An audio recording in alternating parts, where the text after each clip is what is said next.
Good morning, students. This is Ravi sir taking mathematics. Last time हमने students जो है parallel lines और उसके ट्रांसवर्सल और कुछ पेयर ऑफ एंगल्स के बारे में हमने पढ़ा था, जैसे करस्पॉन्डिंग एंगल्स है, alternate interior angles, alternate exterior angles और लीनियर और angles on the same side of the transversal. ठीक है, वर्टिकल और वर्टिकली ऑपोजिट एंगल्स के बारे में भी पढ़ा था. अब हम जो है एक्सरसाइज 6.2 जो है कर रहे हैं, उसमें पहला सम है.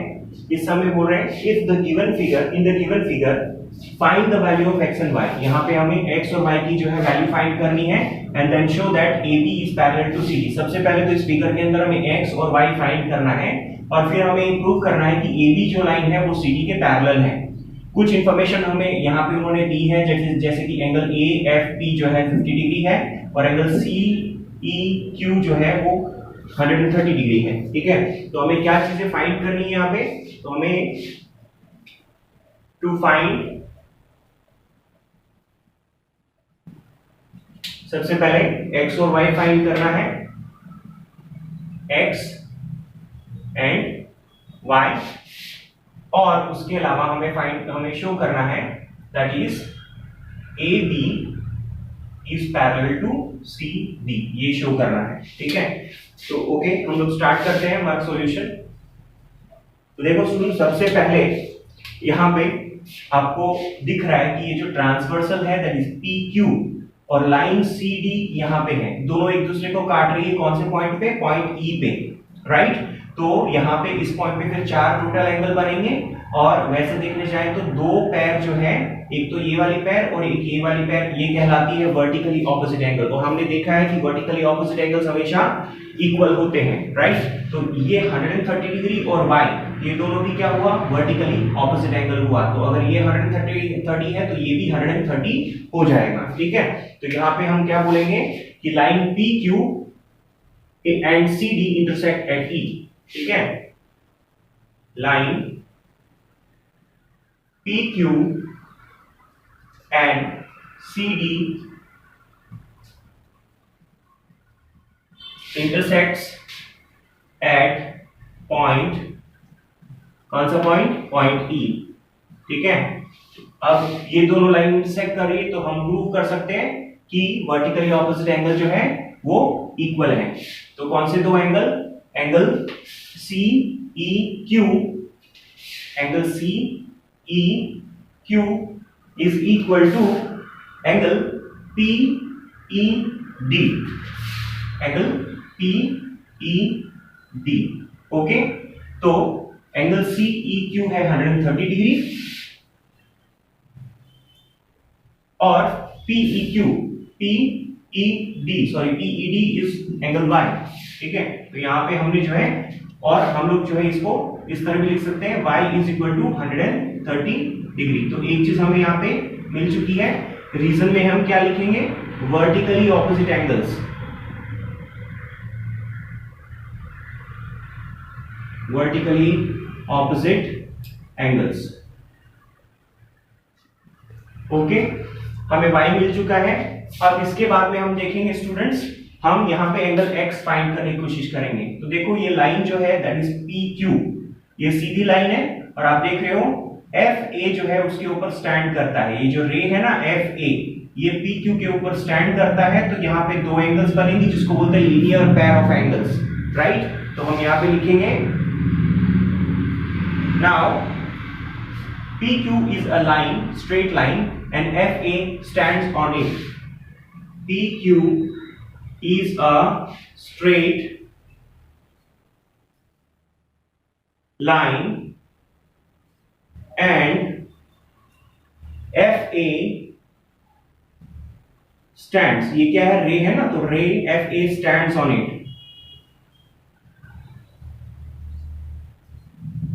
ठीक है, तो हम लोग बोल सकते हैं कि ये दोनों एंगल क्या हो जाएंगे? Linear pair of angles. तो दोनों एंगल को क्या बोलेंगे? एंगल PFA या फिर AFP. देयरफॉर एंगल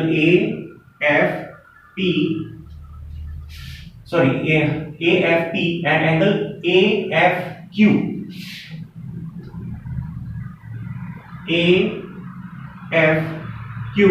दोनों का एडिशन 180 डिग्री होगा.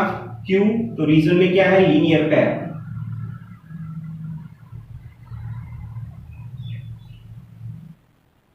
ओके, और हमेशा लीनियर पेयर का एडिशन कितना होता है 180 डिग्री। ठीक है, अब AFP कितना है 50 डिग्री, तो इस जगह पे लिखेंगे 50। ओके, AFQ वो कितना है x, उसकी जगह पे लिखेंगे x, that is equal to 180 degree. ठीक है, अब हम x निकाल सकते हैं, therefore x is equal to 180 minus 50 degree, तो आपको कितना मिलेगा 130 डिग्री। x भी आ गया आपका। ठीक है, अब देखो स्टूडेंट, एंगल y भी हमें मिला 130 डिग्री और x भी मिला 130 डिग्री, दोनों इक्वल है, तो हम यहां पे बोल सकते हैं therefore x is equal to y, यानी कि हमने ये एंगल और ये एंगल x और y इक्वल बता दिया है। और वैसे भी स्टूडेंट्स ये दोनों एंगल कहलाते हैं इंटीरियर ऑल्टरनेट एंगल्स, और वो हमेशा इक्वल होते हैं। ठीक है, तो क्योंकि interior alternate angles are equal, ये दोनों के दोनों interior alternate angles are equal, therefore हम प्रूफ बोल सकते हैं कि लाइन AB जो है लाइन CD के पैरेलल है। ठीक है, ओके, लिखेंगे but angle X and angle Y are interior alternate angles, therefore we can say line AB is parallel to CD, line AB is parallel to CD। ये चीज हमें प्रूव करनी थी, एंगल x और y फाइंड करना था, वो हमने फाइंड कर दिया, और फिर उन्हीं की हेल्प से हमने बता दिया कि ये जो दोनों लाइंस हैं वो एक दूसरे के पैरेलल हैं। ओके, क्वेश्चन नंबर 2 में स्टूडेंट्स हमें फिर से एक फिगर दिया है यहाँ पे, और हमें बताया कि AB जो है वो CD के पैरेलल है और CD फिर EF के पैरेलल है। ये जो लाइन AB है वो CD के पैरेलल है और फिर CD जो है EF के पैरेलल है। फिर हमें दिया है Y is to Z, यानी दो एंगल का रेशियो दिया है, दैट इज एंगल Y और एंगल Z, इनका रेशियो कितना है 3:7 है, और फिर हमें फाइंड क्या करना है, एंगल X फाइंड करना है। ठीक है, ओके, तो सबसे पहले हम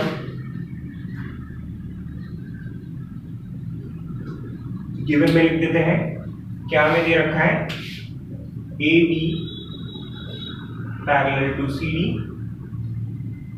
and CD parallel to EF, और क्या दिया है Y is to Z is equal to 3:7। ठीक है, ओके, फिर फाइंड क्या करना है,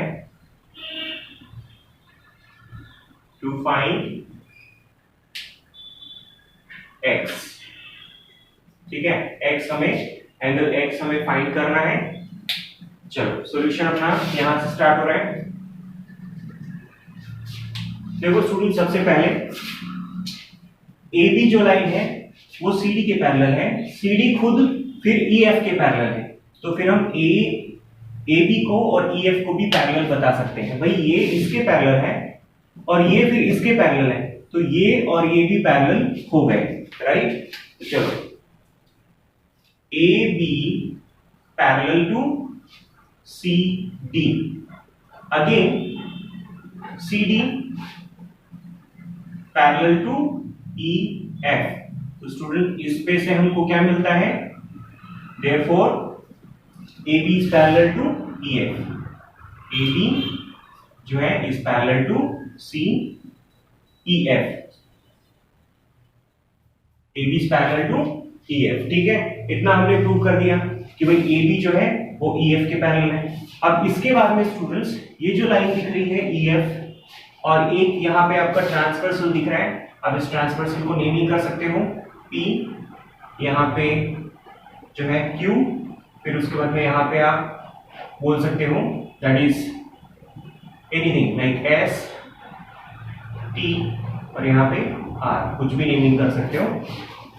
चलो अब देखो, सबसे पहले हमें बताना है कि जो लाइन EF है और जो ट्रांसवर्सल PQ है, दोनों एक दूसरे को कौन से पॉइंट पे काट रहे हैं, पॉइंट R पे, राइट। तो फिर इस केस में जो है होगा क्या, दैट इज AB जो है वो EF के पैरेलल है, ठीक है, और एंगल Z जो है और एंगल x जो है ये हो जाएंगे ऑल्टरनेट इंटीरियर एंगल्स। ठीक है, तो चलो AB is parallel to EF जो हमने यहां पे बता दिया। ठीक है, एंड ट्रांसवर्सल PQ और ऐसे भी बोल सकते हैं PQ इज अ ट्रांसवर्सल। ठीक है, तो therefore angle x will be equal to angle z। Therefore angle x will be equal to angle z। क्यों? क्योंकि ये कहलाते हैं ऑल्टरनेट इंटीरियर एंगल। ठीक है, चलो x को हमने z के बराबर बता दिया क्योंकि ऑल्टरनेट इंटीरियर एंगल, इसको हम इक्वेशन 1 दे देते हैं। ठीक है, अब स्टूडेंट ये हमने AB और EF को लेकर के किया, अब हमें लेना है AB और CD। ठीक है, देखो students, here again AB is parallel to CD। ठीक है, AB जो है वो CD के पैरेलल है, तो इस केस में स्टूडेंट जो ये आपका एंगल Y है और एंगल Z है, ये दोनों कहलाते हैं इंटीरियर ऑपोजिट एंगल्स। Y और Z क्या कहलाते हैं? इंटीरियर ऑपोजिट एंगल, जो कि सप्लीमेंट्री होते हैं। ठीक है, AB is parallel to CD and angle Y and angle Z. Angle Y and angle Z are interior opposite angles. ठीक है, which are supplementary.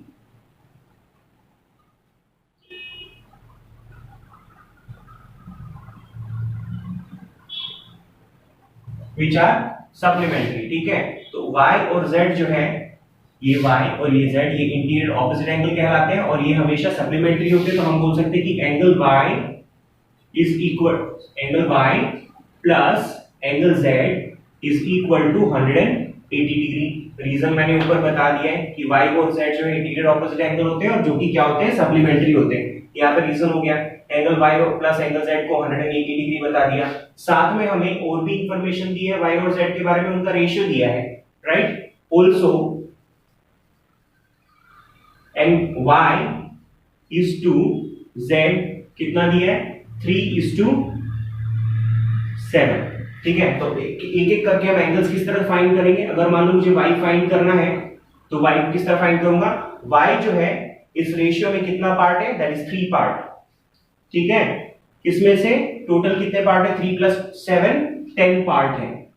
ठीक है, ओके, तो 3 पार्ट है 10 पार्ट में से y, और एंगल कितना है total? 180 degree.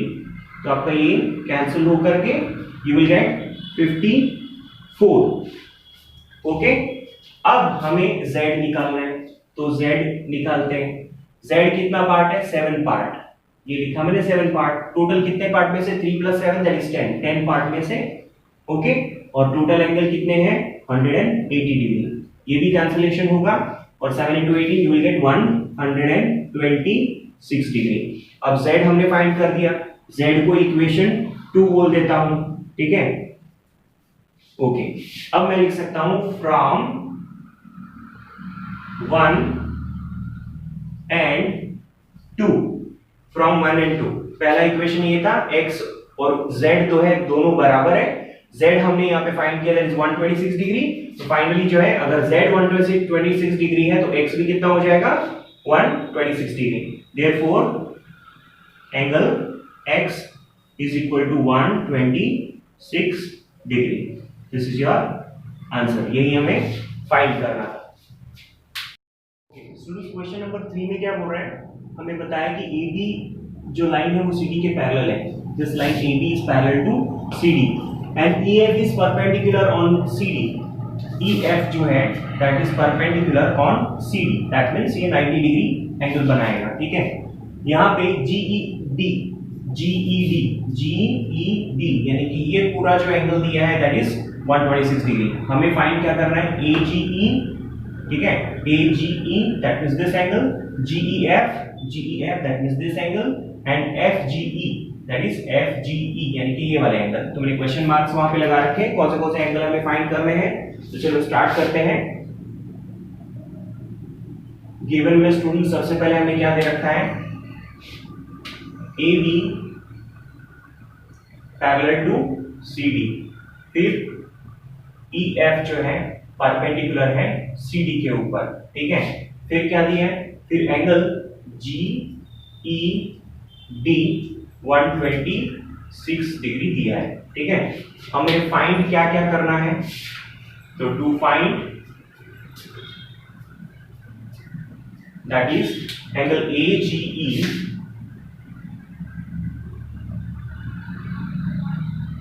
GEF and FGE, ठीक है। ये सारे एंगल्स हमें फाइंड कर रहे हैं। चलो स्टूडेंट सबसे पहले हम देखेंगे कि AB लाइन और CD लाइन जो पैरेलल है और यहाँ पे जो GE है, GE वो ट्रांसवर्सल है, ठीक है। तो उस केस में ये वाला एंगल और ट्रांसवर्सल के दूसरे साइड में क्रॉस में ये नीचे वाला एंगल, ये दोनों कहलाएंगे ऑल्टरनेट इंटीरियर एंगल्स जो कि इक्वल होते हैं। तो मैं नेम करता हूं ऑल्टरनेट इंटीरियर एंगल्स को, एंगल AGE यानी ये वाला और GED यानी कि ये पूरा, ये दोनों इक्वल होंगे, राइट। तो चलो लिखते हैं here AB is parallel to CD, ठीक है, एंड ट्रांसवर्सल कौन सा है यहाँ पे, GE इज द ट्रांसवर्सल, ठीक है, ओके। इसके बाद में मैं बता सकता हूं ऑल्टरनेट इंटीरियर एंगल्स इक्वल होंगे जब AB पैरेलल है CD के और GE उस केस में ट्रांसवर्सल है, तो फिर therefore alternate interior angles will be equal, ठीक है। और कौन से ऑल्टरनेट इंटीरियर एंगल, एक ये और एक ये, तो नेमिंग करते हैं AGE and GED। Therefore angle AGE is equal to angle GED, ठीक है। अब स्टूडेंट GED तो हमें ऑलरेडी बताया है यहाँ पे, GED 126 डिग्री। तो नेक्स्ट स्टेप में angle AGE will be equal to 126 degree, okay. ये हमने सबसे पहले फाइंड कर दिया, दैट इज AGE जो हमें फाइंड करना था, ये फाइंड हो चुका है, ठीक है। अब इसको मैं जो है नेक्स्ट स्टेप में वापस से लिखूंगा, क्योंकि students since angle AGE is equal to 126 degree, कहां से आया, ये जस्ट हम निकाला ना ऊपर, AGE 126 डिग्री है। अब चेक करो AGE कहां पे है, AGE ये वाला एंगल, ठीक है, okay. Not AGE, we have to say जो हमें दिया है ना वहीं से शुरू करना है, that is GED, angle GED, ठीक है। चेक करते हैं GED कौन सा है, GED यानी कि ये वाला एंगल। स्टूडेंट ये एंगल दो एंगल से बना है, एक ये और एक ये, that means angle GEF plus FED, ठीक है। तो हमारा GED जो एंगल बना है दो एंगल से बना है, GEF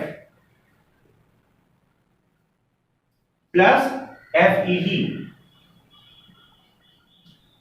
ठीक है, वो हो जाएगा 126 डिग्री। हमने GED को थोड़ा सा बाइफरकेट करके लिख दिया क्योंकि वो अकेला एंगल दो एंगल से बना हुआ है, वहां पे फिगर में देख सकते हो। अब देखते हैं GEF, मैं ऐसा ही लिख रहा हूं GEF plus FED, FED student ये 90 डिग्री होगा क्योंकि ये FE जो है वो CD पे परपेंडिकुलर है, तो यहाँ पे मैं लिख दूंगा 90 degree, that is equal to 126 degree. Next step में डायरेक्टली हम फाइंड कर देंगे GEF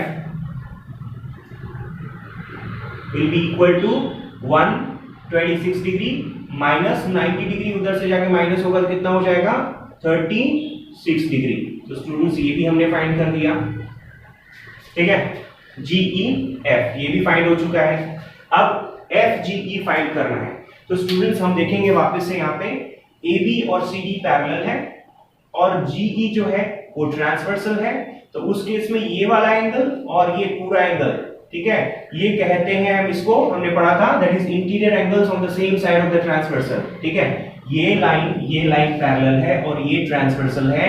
तो ट्रांसवर्सल के इस साइड में ये जो दोनों एंगल होंगे वो हमेशा सप्लीमेंट्री होते हैं, 180 डिग्री उनका एडिशन होता है और उनको बोलते हैं क्या, को इंटीरियर एंगल्स या फिर interior angles on the same side of the transversal, ठीक है। तो जरा मैं लिख देता हूं, now AB is parallel to CD and again GE is the transversal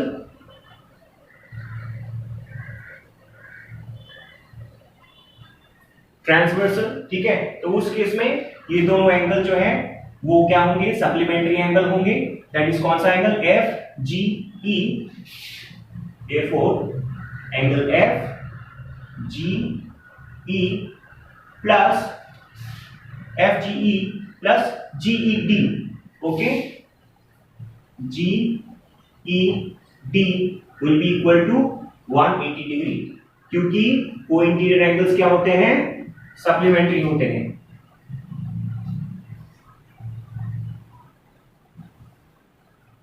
को इंटीरियर एंगल्स आर सप्लीमेंट्री,